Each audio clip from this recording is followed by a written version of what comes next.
సూర్యుడి ఎండ తీవ్రతతో రాష్ట్రమంతా అట్టుడికిపోతోంది. వడదెబ్బ తాకి ఎంతో మంది అనారోగ్యం బారిన పడుతున్నారు. ప్రాణాలను కోల్పోతున్న పరిస్థితి ఉంది. ముఖ్యంగా రైతులు, కూలీల అవస్థలు వర్ణనాతీతం. ఈ ఎండల నుంచి ఉపశమనం పొందడం ఎలా? ఎండదెబ్బ తాకకుండా ఉండడానికి ఎలాంటి జాగ్రత్తలు తీసుకోవాలి? ఒకవేళ ఎండదెబ్బ తగిలితే ఏం చేయాలి అనే అంశాలను సంగారెడ్డి జిల్లా ప్రభుత్వ వైద్యశాల సూపరింటెండెంట్ అనిల్తో మా ప్రతినిధి ప్రశాంత్ ముఖాముఖి. వ్యాప్తంగా 44 నుంచి 40 డిగ్రీల పైనే ఉష్ణోగ్రతలు నమోదవుతున్నాయి.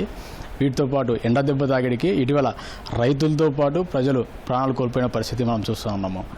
ఎండ దెబ్బ తాగకుండా ఎలాంటి రక్షణలు తీసుకుంటే ప్రజలు ఆరోగ్యంగా ఉండవచ్చు అనే విషయాలు మనతో పంచుకోవడానికి సంగారెడ్డి జిల్లా ప్రభుత్వ ఆసుపత్రి సూపరింటెండెంట్ మనతో ఉన్నారు. ఆయన అడిగి మరిన్ని విషయాలు తెలుసుకుందాము. సార్ చెప్పండి, ఇటీవల మనం చూసినట్టయితే ఎండ దెబ్బ తాకి వరి కుప్పల మీదే రైతులు చనిపోయిన పరిస్థితి ఉంది. ముఖ్యంగా రైతులకు ఎలాంటి సూచనలు చేస్తారు ఎండ దెబ్బ తాగకుండా ఉండడానికి?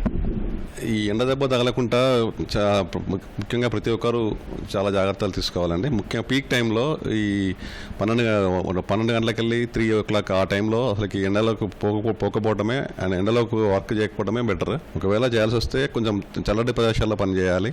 ప్లస్ వాటర్ ఎక్కువ తీసుకోవాలండి. అంటే కూల్ వాటర్ ఎక్కువ మామూలు వాటర్ ఎక్కువ తీసుకోవాలి. రోజుకి మినిమం ఒక 15 గ్లాసుల వాటర్ తాగాలి. అలాగే మనం రోడ్డు పక్కన దొరికే ఈ అడల్టరేటెడ్ వాటర్ కానీ లేకుంటే రంగు నీళ్ళు అటువంటివి ఉంటాయి కదా, అవి అటువంటివి కాకుండా సాధ్యమైనంతకి మజ్జిగ, కోకోనట్ వాటర్, మామూలు వాటర్ ఇవి ఎక్కువ తీసుకోవడం జాగ్రత్త తీసుకోవాలి. ఎండలో ఎక్కువ శాతం పీక్ అయిన టైంలో మాత్రం పని చేయకపోవడం బెటర్ అండి. ఇంకా వచ్చేసి మనం ఈ మామూలుగా ఈ ఆహార విషయాల్లో కూడా పరిశుభ్రత చాలా ముఖ్యం. ఎందుకంటే ఈ టైంలలో కొంచెం వాటర్ ఇన్ఫెక్షన్స్, ఈ డయేరియా అవి కొంచెం ఎక్కువ ఛాన్సెస్ ఉంటాయి. చాలా వరకు కలుషితమైన వాటర్ చాలా సేఫ్ వాటర్ తీసుకోవడం మంచిది. రెండోది ఆహార విషయంలో కూడా ఈ మాంసాహారం కానీ ఆల్కహాల్ కానీ అవన్నీ అవాయిడ్ చేయడం మంచిది. ఎక్కువ శాతం తాజా కూరగాయలు అటువంటివి తీసుకోవాలి.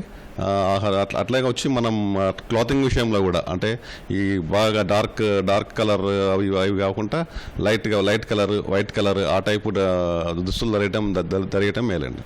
ఇంకా వచ్చే సపోజ్ ఇవన్నీ జాగ్రత్తలు తీసుకొని కూడా ఒకవేళ అటువంటి సపోజ్ మనం ఎక్కడైనా పనిచేసే ప్రదేశంలో కానివ్వండి ఎక్కడైనా వడదెబ్బ లాంటి లక్షణాలు అనిపిస్తే ఇమీడియట్గా బాగా హెడేక్ కావటం, బాగా దాహం కావటము అటువంటి లక్షణాలు ఉన్నప్పుడు ఇమీడియట్గా ఆ పేషెంట్ని ఒక వ్యక్తిని మనం చల్లటి ప్రదేశంలోకి షిఫ్ట్ చేసి తడిగుడ్డతో అంటే తడి వాటర్లో ముంచిన గుడ్డతోటి మొత్తం ఒళ్ళంతా తోడవాలి. అట్లా శరీరం అన్నది మనకి ఎట్లా తెలుస్తుంది అంటే శరీరం అన్నది బాగా హీట్ ఉంటుంది.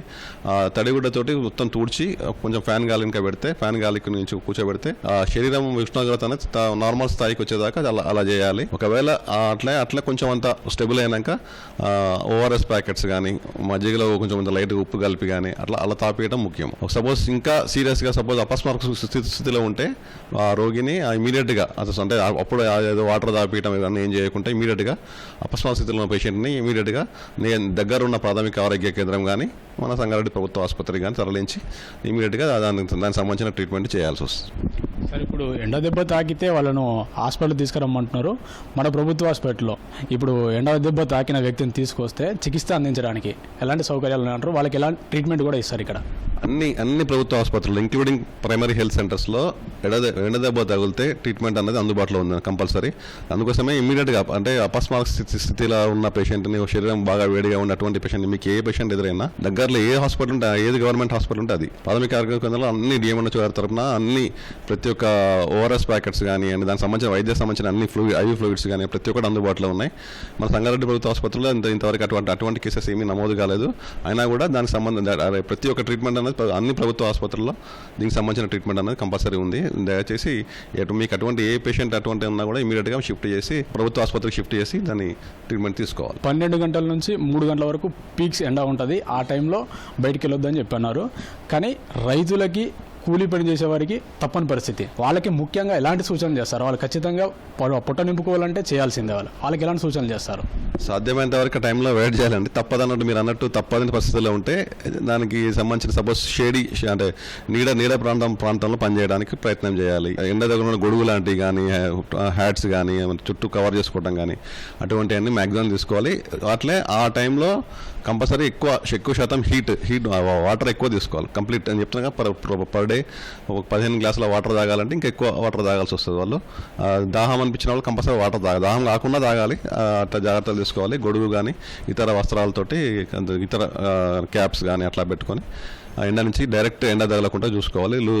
Loose clothes loose white clothes అలాంటివి ధరించాలి. మధ్యలో రెస్ట్ తీసుకోవాలి. ఎండ తీవ్రంగా ఉన్నప్పుడు ప్రజలు బయటకు రావద్దని చెప్పేసి, ఒకవేళ బయటకు వచ్చినా మనకి హెడ్ క్యాప్ కానీ లేదంటే గొడుగు కానీ తీసుకొని రావాలని, లైట్ కలర్లో ఉండే దుస్తులు ధరించాలని, తగిన మోతాదులో నీళ్లు తీసుకొని లైట్ ఫుడ్ మాత్రమే తీసుకుంటే ఎండ దెబ్బ బారిన పడకుండా ఉండవచ్చు అని చెప్పేసి మనకు సంగారెడ్డి ప్రభుత్వ ఆసుపత్రి సూపరింటెండెంట్ అనిల్ గారు చెప్తున్నారు. కెమెరామెన్ ఉమామహేశ్వరరావుతో ప్రశాంత్, సంగారెడ్డి నుంచి.